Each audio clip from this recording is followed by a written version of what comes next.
Sí, va, sí se ve. Sí. Ok. Bueno, pues ya nada más faltaba la... ¿No la ve, doctora?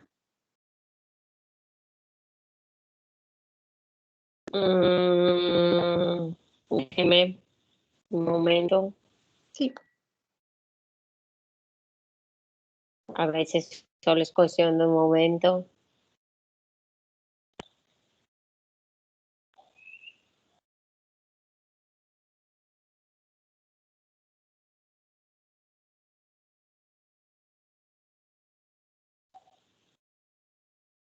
Todos ya la ven, menos yo. Díganme.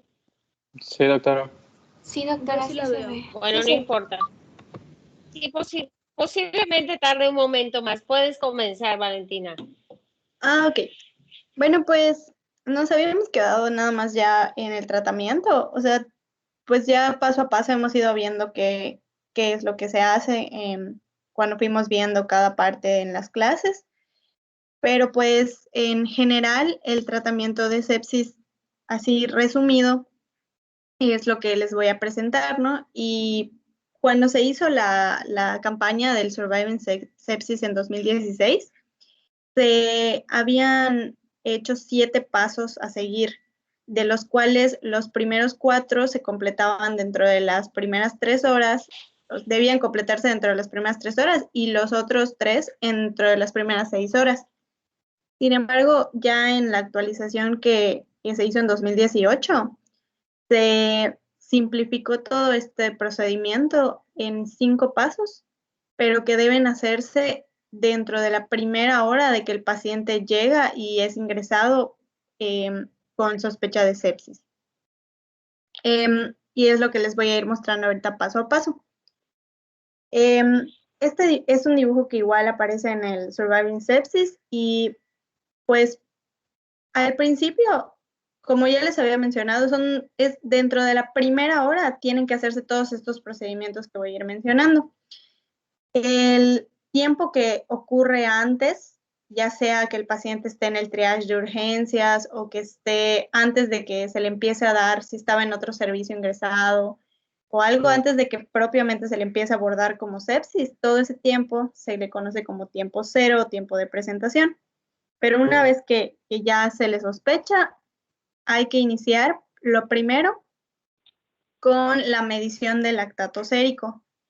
Se supone que el lactato sérico hay que medirlo para también el Surviving Sepsis aún te lo maneja como una guía de cómo vas a ir reanimando según los niveles de lactato por la hipoperfusión tisular.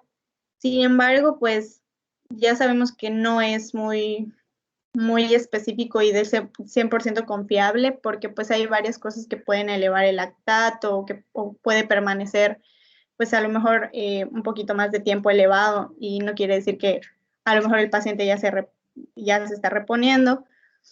Sin embargo, pues aún te dice que hay que medir el lactato sérico primero y si te da más de 2 milimoles por litro, irlo siguiendo primero cada 2 horas, cuando se estabilice el paciente cada 4 horas, este, para ver cómo está la perfusión tisular.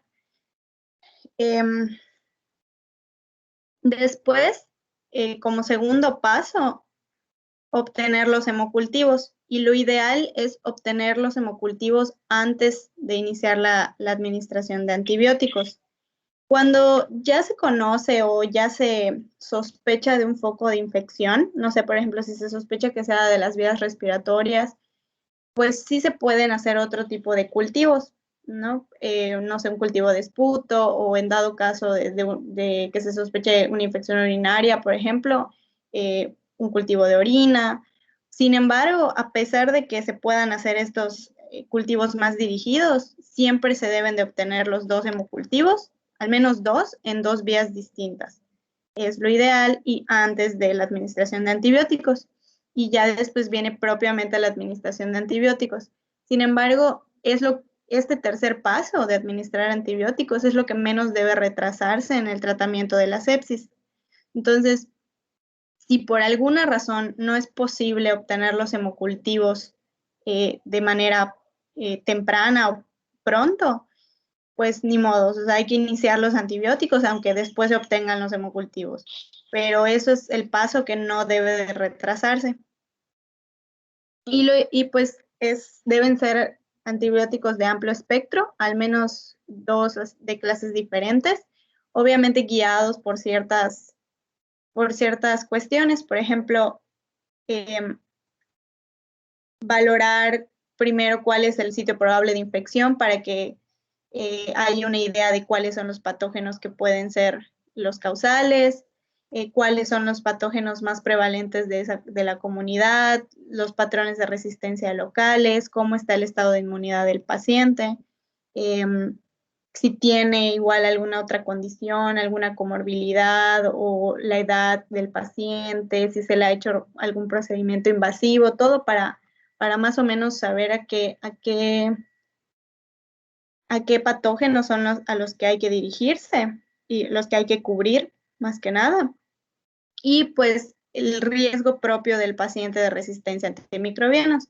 Si ha sido tratado con antibióticos en los últimos 3 meses, si ha sido hospitalizado, etcétera, ¿no? Que pudieran hacer que este paciente en especial fuera resistente a ciertos antibióticos.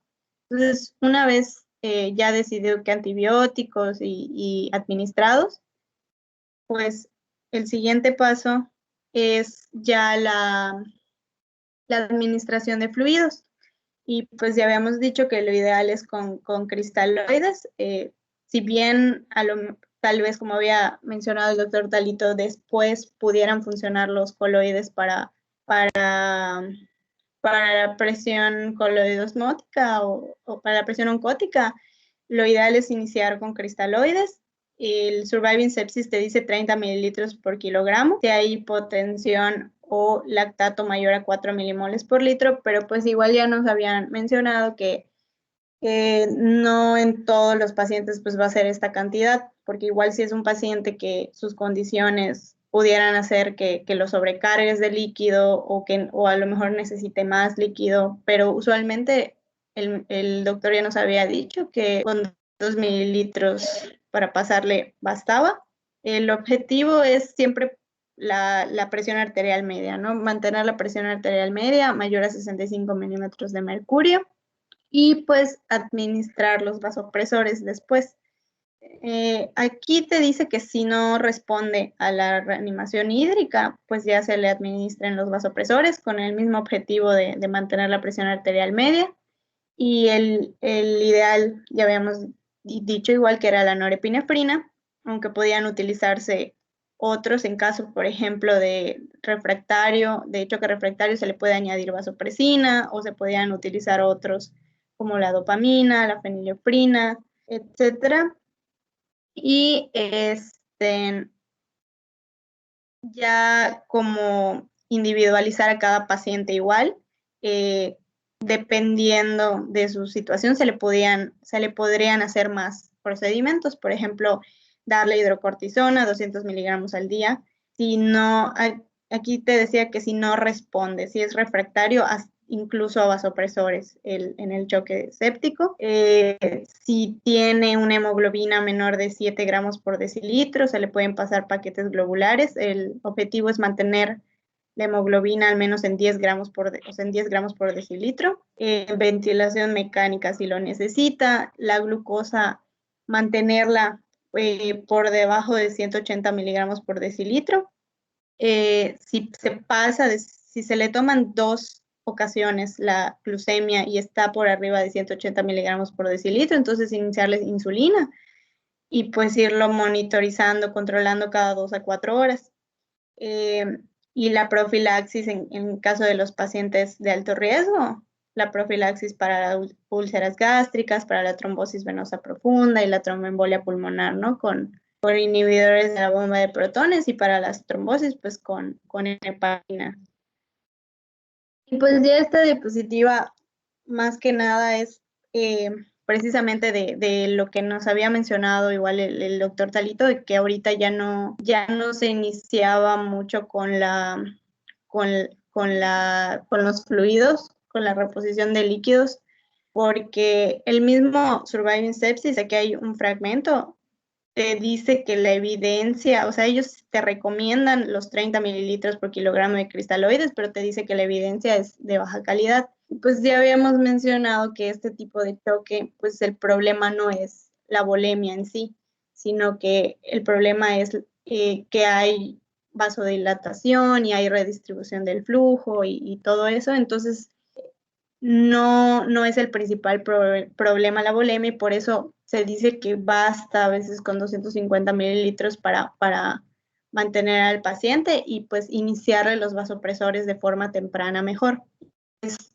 Había un artículo que te mencionaba que realmente el 50% de los pacientes no responden a fluidos, ¿no? Y que incluso los que responden, a veces con el paso del tiempo, con el paso de las horas, dejan de responder. Entonces, tarde o temprano necesitan los vasopresores y por eso ahorita se dice que lo ideal es iniciar primero con los vasopresores, o sea, bueno, de manera temprana, ¿no? Con los vasopresores y no esperar a ver si el paciente responde o no a los líquidos. Y pues siempre lo principal va a ser tratar la causa infecciosa con los antibióticos. Y pues ya, es todo. ¿Tienen alguna pregunta o alguna duda de lo que acaba de mencionar Valentina? ¿Algo que no les haya quedado claro? ¿Algo que entre las clases que han visto con nosotros o que no queden dudas? Adelante, Vicente. Gracias, doctora. Solo quería aclarar algo. ¿Los vasopresores y la fluidoterapia se dan al mismo tiempo, en un paquete solo, por así decirlo, o es por separado?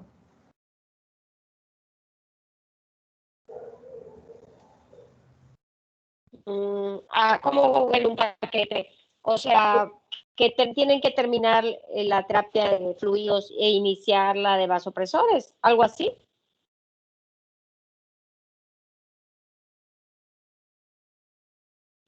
Creo que se refiere a que si en el momento en que estás empezando la fluidoterapia, también estás administrando vasopresores. Pero pues yo entiendo que en este caso siempre va a ser mejor administrar vasopresores porque muy pocos pacientes van a responder con fluidoterapia. Ok. La terapia con fluidos se puede utilizar, ¿no? Creo que algo que todos nos queda claro es que en las primeras horas se puede utilizar esa terapia de 30 mililitros por kilo. Habrá que individualizarlo, como ya mencionaron, y también no creo que uno fuera directamente a los vasopresores sin haber pasado por la fluidoterapia. Lo que sí creo es que si desde el principio, desde las primeras horas, uno ve que no hay una adecuada respuesta a la fluidoterapia, puede iniciar ya los vasopresores. Los vasopresores se recomiendan de manera temprana, pero casi nunca de la manera tan temprana que sea antes que los fluidos. O sea, generalmente al inicio, 3 horas, se va a manejar con líquidos por lo general. Si en ese tiempo no se ve ninguna respuesta en general, ni con la uresis, ni con la PAN, ni con los gases, ni nada, es cuando uno empieza a considerar los vasopresores. Allá también uno podría empezar a considerar la hidrocortisona. Algunas guías recomiendan que sea, por ejemplo, para el choque refractario, pero ya hemos visto que la hidrocortisona abre el panorama para que haya una mejor captura de lo que es la noradrenalina y que se pueda aprovechar mejor, ¿no? En las fases iniciales del choque, así que puede no esperarse tanto. Pero normalmente cuando ya iniciamos también los vasopresores, pues no suspendemos la fluidoterapia. Deja de ser agresiva, pero normalmente se manejan soluciones de mantenimiento, ¿no? Que pueden ser hasta 500 mililitros cada 12 horas o incluso cada 8 horas, dependiendo del paciente y de la tolerancia que tenga. Puede ser menos. Hay mucha corriente de que nada de líquidos, hasta 500 mililitros para 24 horas, pero yo creo que eso hay que individualizarlo. Normalmente, aunque ya pasa tu tiempo de meta de 30 mililitros por kilo, sigues utilizando cierta cantidad de fluidos, aunque muchísimo menos que en las primeras horas. No sé si eso haya quedado claro, Vicente. Sí, claro. Muchas gracias. De nada. ¿Alguna otra pregunta, alguna otra duda, algo que no les haya quedado claro? Ya habíamos platicado un poquito de que el tratamiento por lo general está muy estandarizado, es algo pues que relativamente no es difícil el tratamiento. La situación es de él entender todo lo que es la sepsis, que es lo difícil, la fisiopatología, por qué se presentan los cambios a nivel de los sistemas, ¿no? Eso es lo importante. ¿Ninguna pregunta? Creo que no. De todas maneras, tengo abierto el chat por si alguien tiene alguna otra pregunta. Vamos a pasar a la parte entonces de hemorragia de tubo digestivo alto.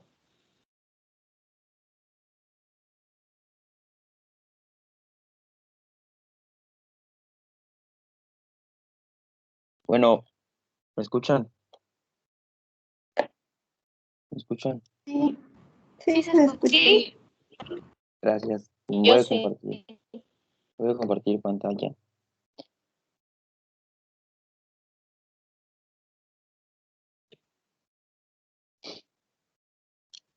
¿Se ve la Sí. presentación? Ah, bueno, pues a nosotros nos tocó exponer hemorragia del tubo digestivo alto, el tema de hoy. La hemorragia del tubo digestivo alto es un sangrado, por definición, es un sangrado que se origina en la primera porción del tubo digestivo, pero tiene que ser previo, bueno, proximal al ligamento de Treitz. En cuanto a la clasificación, pues en realidad es muy sencilla. Se pueden clasificar las hemorragias que son causadas por varices y las hemorragias que pues, no son varicosas.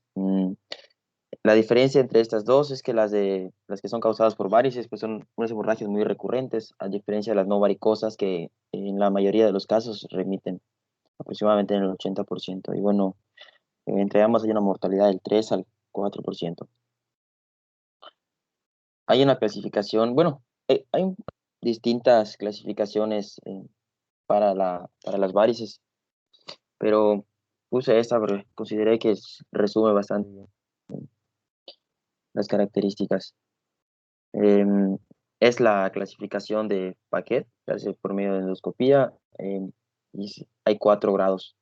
En el grado 1, perdón, sí se ve la imagen. Sí, sí. En el grado 1 son pequeñas telangiectasias y una hipervascularización capilar. Mm, Existe poca o mínima protrusión en la pared. En el grado 2 ya hay presencia de nódulos y cordones que protruyen y que ocupan igual parte de la luz esofágica, pero esta no debe ser ocupada más de un cuarto de la luz. En el grado 3 ya hay una protrusión más notable porque puede llegar a invadir hasta la mitad de la luz esofágica.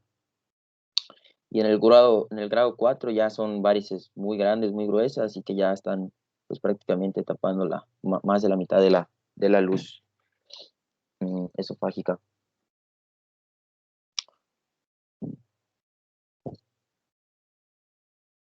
Ok, no sé si tiene algo que comentar, doctora. ¿Se me escucha?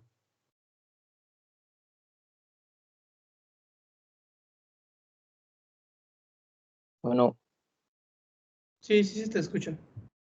ahí está la doctora. No sé, no tengo abierta la diapo. Bueno, voy a continuar. Mm, ok.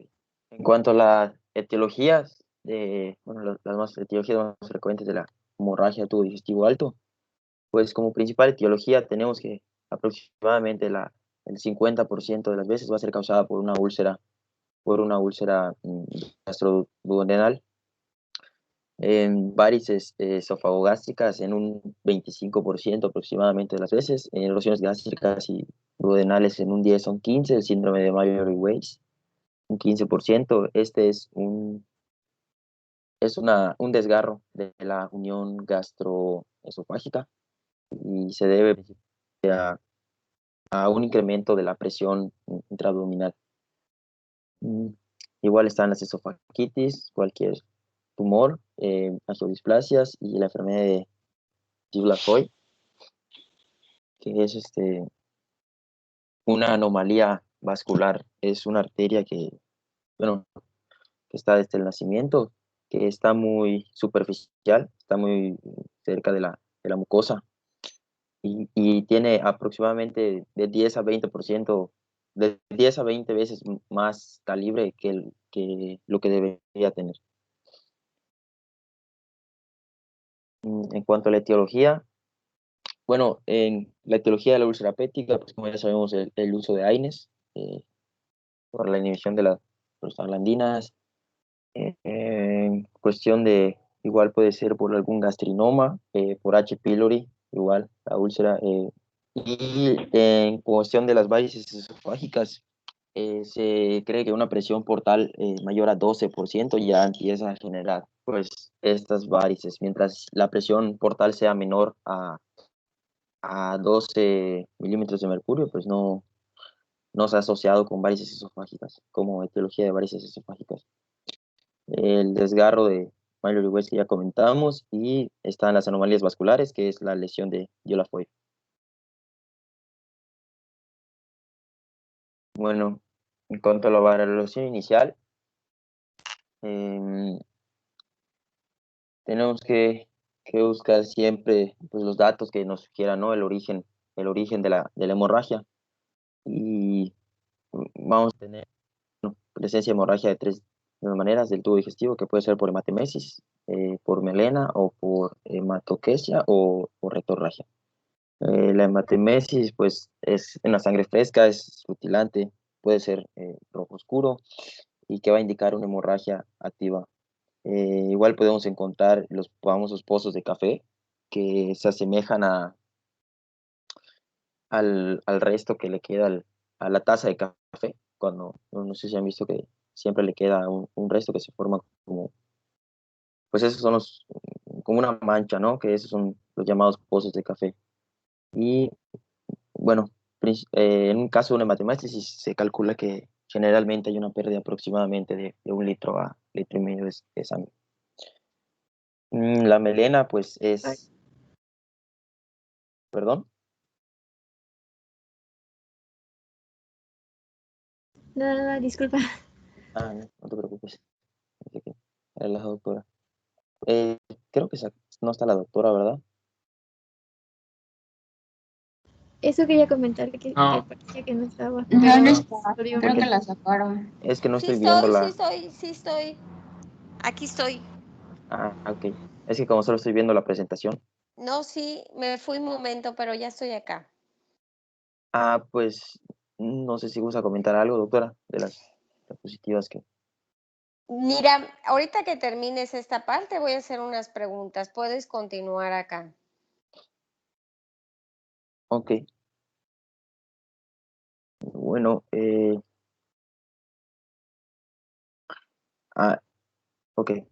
Y bueno, cuestión de la melena, pues se calcula que son pérdidas muy variables, pero pueden llegar a ser incluso menores a 50 mililitros.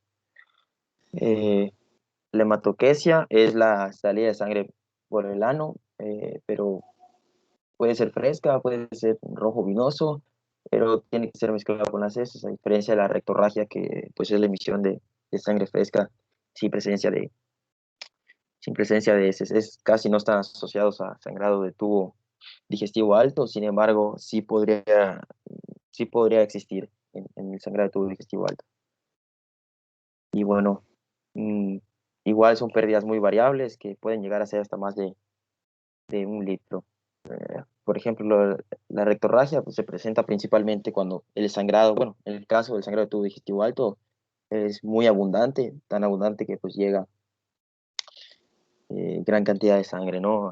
A salir por el ano. Y igual se puede presentar en los casos en los que el peristaltismo está muy aumentado. Y bueno. A ver, en esta parte, no, déjala ya, Pisael, por favor. En esta, no sé. Sí, acá está bien. Okay. Primero está acá, está bien acá. ¿Qué es lo que, quién me puede decir? No sé si lo comentó Misael y no lo alcancé a oír. ¿Por qué se le llama en pozos de café? ¿Qué es lo que le da ese color? Espero que Adelante, Rodrigo. Ajá. Sí lo comentó, doctora. A ver. Bueno, es por la semejanza, ¿no? A los restos que quedan en la taza de café en el fondo, ¿no? Y el color se debe a la oxidación de la sangre y a la acción de las bacterias colónicas sobre la sangre. Las bacterias colónicas y eso que, a ver, explícamelo un poco más, Rodrigo.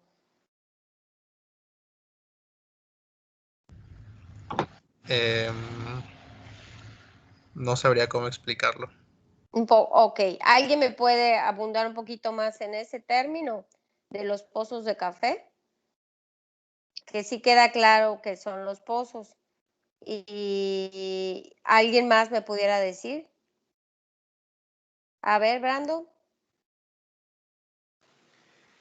Pues hace referencia al tiempo que pues la sangre en realidad está dentro del aparato digestivo. Entonces, como pues sufre un proceso, como había mencionado Rodrigo, en el cual pues es degradada o metabolizada, pues esta se degrada a hematina. Entonces, esta es la que le da el color bueno, un rojo fuerte o pues cafecito.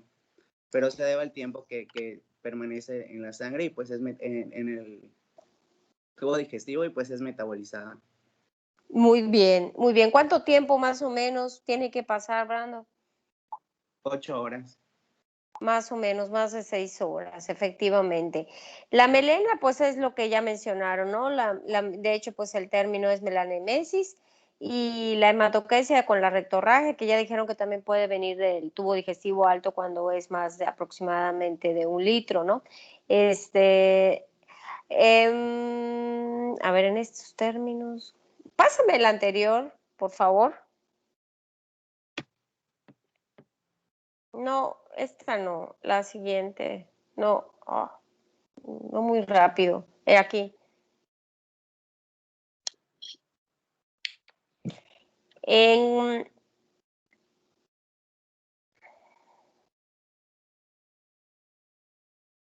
Bueno, Sí, aquí estoy, no me he ido, solo estoy pensando. Me siento presionada, ahí voy. ¿Cómo se no, mide la perdón. presión portal? Si me Es que quedé como, callada. Sí, ya sé, porque ya saben que me salgo, pero no, estoy acá. ¿Cómo se mide la presión portal?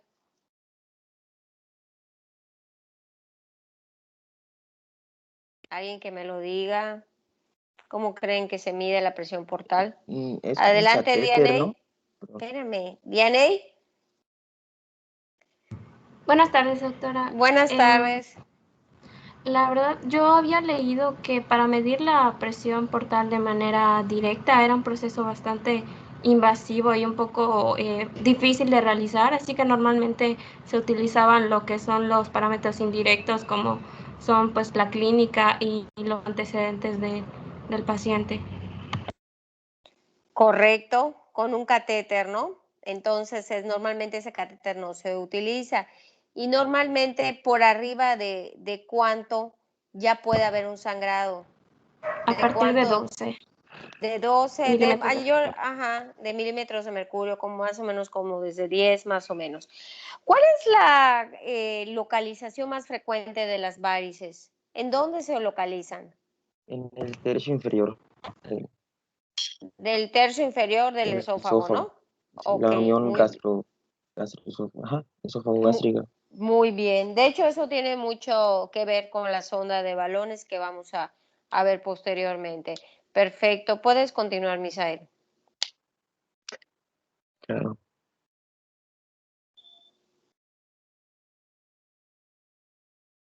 Ok, bueno, a ver, perdón. Ahí está, aquí me quedé, ¿no? Sí. Bueno, pues tenemos que siempre preguntar por el consumo de AINES, especialmente también ácido salicílico, antiagregantes plaquetarios, anticoagulantes. Tenemos que preguntar por episodios previos de sangrado de tubo digestivo, explorar la piel, las mucosas, si hay alguna masa abdominal, alguna visceromegalia. por hepatopatías, ascitis, y bueno, si es necesario, podemos considerar hacer un tacto rectal para confirmar la presencia de melena. Ok, cuanto a los exámenes de laboratorio, pues tenemos que solicitar tipificación, pruebas cruzadas, pH, BUN, creatinina, pruebas de función hepática, tiempos, electrolitos, glucosa. La relación de BUN con creatinina mayor a 36 se asocia, bueno, hay algunas bibliografías que mencionan igual, creo que 32, mayor a 32, ajá, y que, bueno, es un pronóstico de hemorragia del tubo digestivo alto, es un marcador que podemos utilizar, ¿no? Para, como herramienta diagnóstica. No la quites, Misael, por favor. Sí.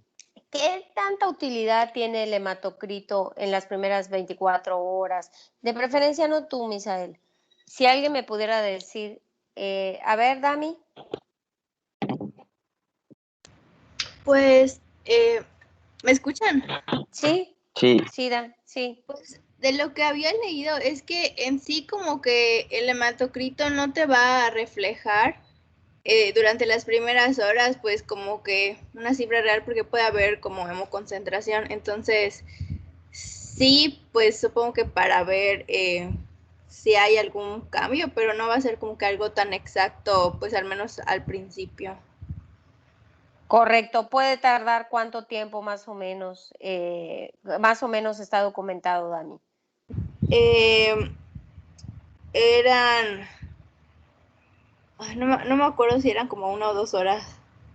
No, pueden pasar más tiempo, ¿verdad? Puede pasar hasta 8 horas, dependiendo de la cantidad de sangrado, ¿no? Si el sangrado es abundante, evidentemente va a haber una pérdida de la hemoglobina y el hematocrito, si es muy abundante, pero si no, ¿verdad? O es escaso, pueden pasar hasta 12 horas más o menos en que se empiece a ver el hematocrito.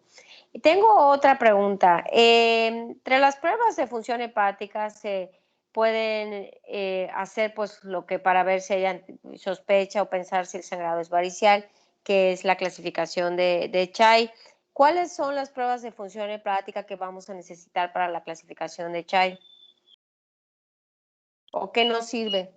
Adelante, Dianey. Serían las bilirrubinas, los tiempos, igual pues o sea, clínica de ascitis o de alguna coagulopatía. Correcto, correcto. Para clasificarla, ¿me puedes decir qué necesitamos para hacer? La clasificación de Child nos sirve principalmente para saber o sospechar si el sangrado es de origen varicial. O sea, primero, como es más fácil sacar laboratorios y todo y clínica, entonces podemos pensar si hay sospecha de que el sangrado sea varicial. Evidentemente, muchas veces van combinados o en una misma persona se presentan por úlceras y por varices, pero para eso nos puede servir la clasificación de Child. ¿Qué parámetros usa?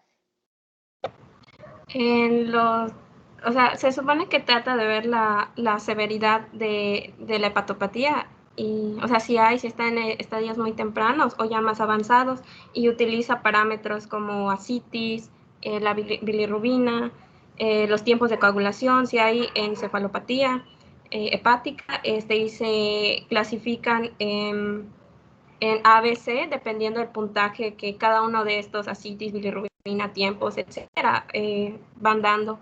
Que creo que Rodrigo ya subió una imagen, pero no me aparece, pero se clasifican en 1 a 3 puntos si tiene la bilirrubina elevada, si los tiempos están alterados, tiempos de protoplastina, etcétera, y se van clasificando en A, B, C, A cuando está más o menos compensado y B y C cuando ya es una hepatopatía crónica bastante avanzada. Claro, muchas gracias y por el tiempo de la supervivencia también que sirve para eso. Esta clasificación, como ya lo dijeron, también utiliza lo que es la encefalopatía. La encefalopatía, ¿cómo se llama la clasificación? Aunque luego la suban, ya lo vi, pero ¿cómo se llama esa clasificación? De la encefalopatía hepática. ¿Cómo se llama esa clasificación? ¿Me oyen? ¿Cómo se llama la clasificación de la encefalopatía? Es la de West, ¿Sí? West, Casi. Wenker. West Haven. Ajá, muy bien. West Muy Wenker. bien. West Haven, ¿ok? ¿Alguien me la puede decir? Y antes de que la pongan en el chat. Es la que dividía por grado la encefalopatía, ¿no?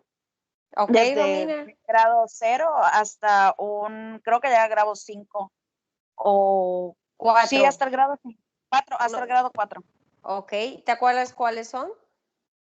Me acuerdo que, por ejemplo, 0 pues era que estaba normal. Había, no me acuerdo el orden, pero recuerdo que había, por ejemplo, fatiga, bueno, coma era el último,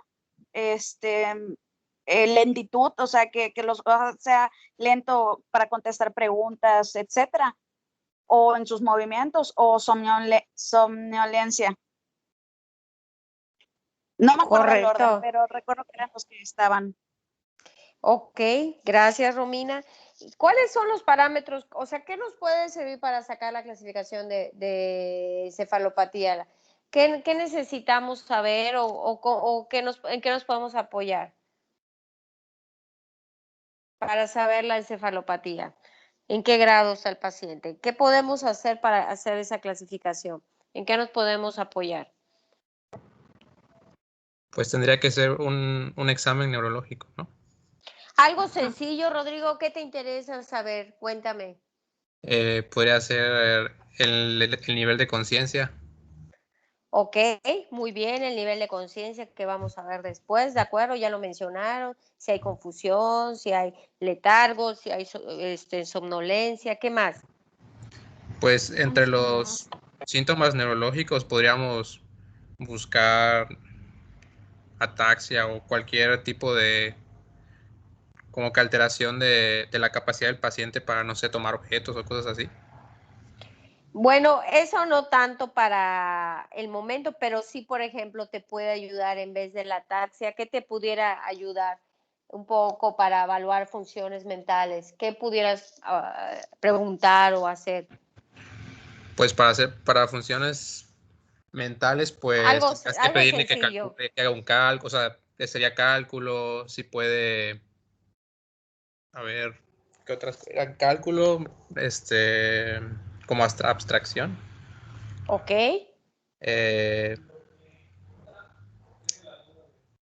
¿Cuáles otras? Un poco el lenguaje, un poco la memoria, ¿verdad? Para evaluar. Ok, ¿qué más necesitas? Para Pues establecer la encefalopatía. dice que Eso es perdón, adelante, de los adelante. síntomas neurológicos, pues ya como vimos, aparte de alguno motor, pues como ya comentó usted, podría ser lo de las funciones mentales superiores, y aquí también incluyen los síntomas neuropsiquiátricos, cambios de humor, trastorno o algún trastorno de la personalidad o algo por el estilo. O sea, algún comportamiento que no sea como propio o normal en la persona, podría ser. Ok. Allá podríamos preguntar, por ejemplo, acerca del sueño vigilia, ¿verdad? Que es una de las cosas que se presenta con más frecuencia en el paciente con encefalopatía, que es la inversión del ciclo sueño-vigilia, ¿ok? ¿Quién más me dice qué más me dicen acerca de otras cosas que necesitamos para establecer la encefalopatía, además de lo que ya mencionamos? ¿Qué otras cosas nos pudieran ayudar? Sobre todo en fases más avanzadas. ¿Valentina? Disculpe, bueno, yo iba a decir... Desde hace rato. ¿Quién? Amuri, levanté la mano desde hace rato. Adelante, Amuri, adelante. Más que nada, pues yo iba a comentar, desde que iniciamos la historia clínica, sobre todo pues la exploración neurológica, nosotros le preguntamos al paciente cuál es su nombre, qué fecha es el día de hoy, en dónde se encuentra, si puede reconocer a las personas que están alrededor de él. Entonces, desde ahí nosotros ya podemos comenzar a revisar si el paciente habla normal, si está hablando más rápido o más lento de lo normal. si no se acuerda de la fecha de hoy, pues podemos saber si tiene trastornos de la memoria o no reconoce el lugar donde está. Pues que no se encuentre, ¿no? En tiempo, espacio o persona. Preguntarle, bueno, ya lo comentó Rodrigo, preguntarle en qué horario o de qué manera duerme, ¿no? Y ahí podemos determinar si tiene el patrón de sueño inverso. Hacerle pruebas de memoria como tal, de decirle ciertas número de palabras y después de 5 a 10 minutos preguntarle si se acuerda de esas palabras. Ese tipo de cosas. Perfecto, Amuri. ¿Y qué más podemos evaluar allí mismo? Es, por ejemplo, sobre todo, como les decía, en pacientes que ya es difícil evaluar el lenguaje por los grados más avanzados. ¿Qué otras cosas pudieras apoyarte, además de lo que acabas de mencionar? Y Rodrigo también. Además de eso, ¿qué más pudieran apoyarse? ¿Qué es parte de los criterios para la encefalopatía? Eso estuvo muy bien, igual que lo que estaba complementando Rodrigo. Pero ¿en qué más nos podemos apoyar? Sobre todo hablando, por ejemplo, de una encefalopatía grado 3 o 4, donde el lenguaje y todo y la memoria pues ya están más deteriorados y va a ser difícil evaluarlo. Nos vamos a tener que basar en otras cosas, además del estado de conciencia. ¿Algo más que nos pudiera ayudar? Desde mi punto de vista, solo la clínica. No sabría decirle otra cosa. A ver, alguien más que... A ver, Odaris. Los reflejos. Por ejemplo, ¿qué pudiera haber en los reflejos? Pues, por ejemplo, en un grado 4 puede haber hiperreflexia o igual signo de Babinski. Muy bien, ¿cómo se llama eso? ¿Son signos de qué, Odaris? Igual decía algo de Irritación meningia. Irritación meningia, correcto. Igual decía algo de posturas de cerebración. Muy bien, Odaris. Muy bien. De hecho, es lo que nos faltaba un poco, hablar un poco de eso. Las podemos apoyar en las posturas, la de corteza, que luego cuando hablemos coma vamos a platicar un poco de eso, de la encefalopatía de este origen, ¿no? Metabólico, que es la postura de corticación, la postura de cerebración, datos de irritación meningia, y nos quedaría uno nada más que se evalúa desde el principio. ¿Qué nos faltaría? Solo nos quedaría un dato clínico para evaluar, que desde el principio se puede hacer. La presencia de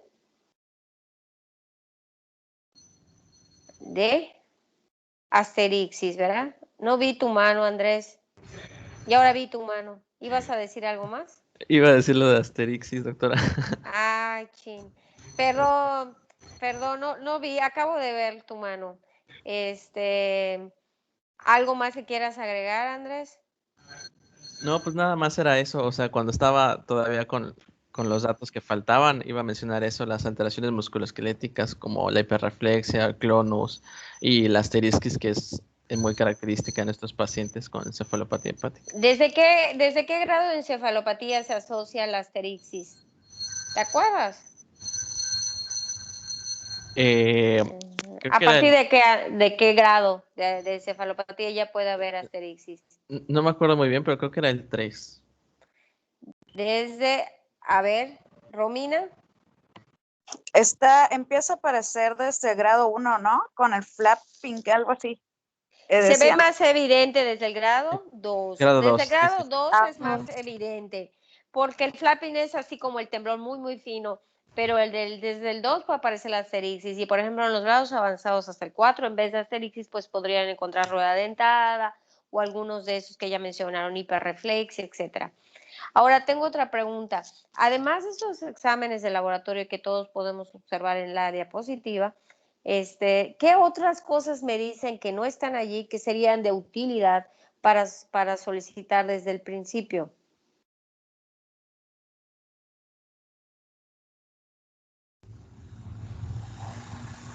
Algo que nos pudiera ser de utilidad, además de lo que está acá, que podemos pedir desde el principio. Y debemos. ¿Odaris? Riser, ya te vi ¿Un luego. agaso? Un agaso. ¿Para qué, Odaris? Eso ha tenido un gran éxito últimamente. ¿Para qué nos sirve el agaso?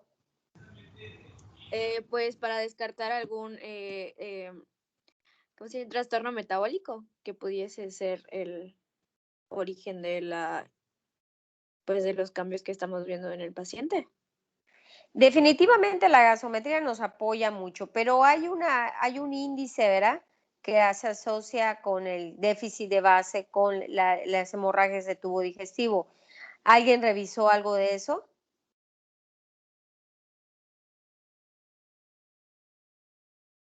El déficit de base, ¿qué tiene que ver con lo que acaban de decir? Doctora, creo que hay 2 manos levantadas. O sea, creo Ay, que muy bien. hay alguien más que quiere. Sí, claro. A ver, espérenme. Ahorita busco las manos. Denme un momento. Espérenme un momento. Un momento. Es que ahora estoy en mi celular para evitar estos percances, pero no veo las manos. Pero sí me pueden decir quién tiene su mano, que me lo diga. Ah, Riser. O sea, es Ya, Riser, sí, ya lo vi. A ver, Riser. Es que era de la pregunta que hizo de qué otras cosas se pueden pedir. A Pero ver, dime. bueno, yo había leído que pues se podría solicitar un electrocardiograma y enzimas cardíacas a los pacientes, porque pues la misma hemorragia